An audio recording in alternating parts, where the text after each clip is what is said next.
So இது மாதிரி காம்ப்ளெக்ஸான கதைகளை ம் அற்புதமான ஒரு கிராஃப்டோட நம்ம படங்களாக ஆக்குன டைம். கோல்டன் ஏஜ் இல்லை, ஆ கோல்டன் ஏஜ் இல்லை. அப்படிதான் தோணுது. அதெல்லாம் பிறக்கிறதுக்கு முன்னாடி வந்த படம் அப்படியும். ஏன்னா யாருமே உடனே டக்குன்னு யாராவது பூமர் அதெல்லாம் உங்க டைம்ல அந்த படத்தை தான் நீங்க இப்படி சொல்லுவீங்க அப்படின்ற மாதிரி ஒரு பார்வை ஒன்று இருக்கும்ல. அதுக்காக அந்த டிஸ்க்ளைமரையும் போட்டுக்கிறேன். நான் அடலசன் ஸ்டேஜில் தானே நான் சொன்னேன், 7 வயசுல பார்க்குறேன் அந்த படம். நான் ம், ம், 7 வயசுன்னு போது அந்த படம் வந்து 10 வருஷம் இருக்கும். எனக்கு 7 வயசு இருக்கும்போது ம், ம்.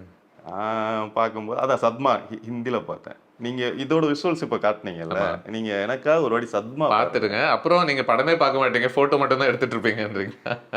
நீங்கள் அதான் சொல்லுங்கள், அதை ஃபுல்லாக ஸ்க்ரீன்ஷாட் எடுத்தோம் அப்படின்னா நம்ம ஒரு எக்ஸிபிஷனே வைக்கலாம். வைக்கலாம். அவ்வளோ ஃபோட்டோகிராஃப் பயங்கரமாக இருக்கும் அந்த படம். சூப்பராக பண்ணியிருப்பாரு.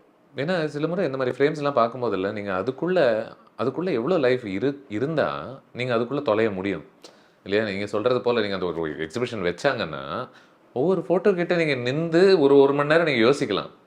ஏன்னா அதுக்குள்ளே அவ்வளோ ஆழங்கள் அர்த்தங்கள் இருக்குல்ல. நீங்கள் அந்த ரயில்வே ட்ராக்கை யோசிச்சுக்கிட்டே இருங்களேன். இப்போ அந்த ரயில்வே ட்ராக்கு இப்போ நீங்கள் ஒரு ஃப்ரேம் காட்டினீங்க ஓகேங்களா, அந்த ரயில்வே ட்ராக்கில் நிற்கிறாரு. இந்த படத்தில் ஒரு 20 ஷாட்டு 20 சீன் ஞாபகம் வரும் அந்த ரயில்வே ட்ராக்கில். நீங்கள் அந்த சுப்பிரமணி ஓடி வர்றதா இருக்கட்டும், இவங்களோட பாவோட அந்த ரயில்வே ட்ராக்ல மாட்டிக்கும், அது ஒரு பதட்டம் ஒன்று இருக்கும் ஓகேங்களா. அப்புறம் இவங்க 2 பேர் காது வச்சு கேட்குறதா இருக்கட்டும். ஃபஸ்ட்டு அந்த ட்ரெயின் வந்து நின்ன உடனே இந்த பொண்ணு வந்து அந்த கதவை இப்படி அடைச்சிக்கிட்டே விளாண்டுக்கிட்டே வர்றதா இருக்கட்டும். அப்புறம் இவர் ஃபஸ்ட்டு தன்னுடைய பேரை சொல்கிற இடமா இருக்கட்டும், கடைசியில் அதே பேரை சொல்லி தன்னை ஞாபகப்படுத்த விரும்புகிற இடமா இருக்கட்டும்.